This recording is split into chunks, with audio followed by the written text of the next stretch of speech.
Si vous êtes sur la route des vacances, il va falloir vous armer de patience. On s'attend à une journée encore très chargée. Oui, pour ce deuxième week-end de chasse et croisée entre juilletistes et haussiens, bisons futés voire rouges sur tout le territoire.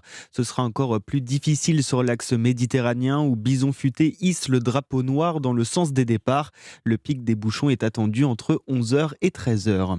Et c'est souvent dans les embouteillages qu'on prend conscience que les routes se transforment parfois en véritables poubelles. Un conducteur sur 4 reconnaît jeter ses déchets par la fenêtre de sa voiture sur l'autoroute selon une enquête Vinci Autoroute. 25 tonnes de déchets sauvages sont ainsi ramassés chaque jour. Un véritable fléau pour les sociétés d'autoroutes qui ont décidé de sensibiliser les usagers. Certaines souhaitent même aller plus loin et envisagent des aires zéro déchet.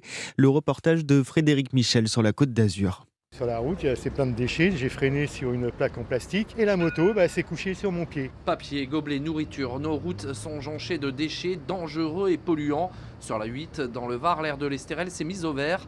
Des poubelles colorées, des parcours de jeux ont été installés. Solange Roldan, responsable du système management environnemental chez Vinci Autoroute. On a des pictos qui représentent les déchets à trier, des pictos très simplifiés. Et on a revu aussi les capots extérieurs pour qu'ils soient visibles de loin, sans contact, parce que c'est aussi un gage d'hygiène et ça permet aussi de glisser les déchets à l'intérieur facilement. Sur la route des vacances avec sa fille, cette maman est séduite. Ça éduque les enfants à trier, à avoir les bons gestes. C'est ludique et forcément c'est plus efficace. L'ambition pour 2024 est d'aller encore plus loin en proposant sur les 187 aires du réseau un engagement zéro déchet.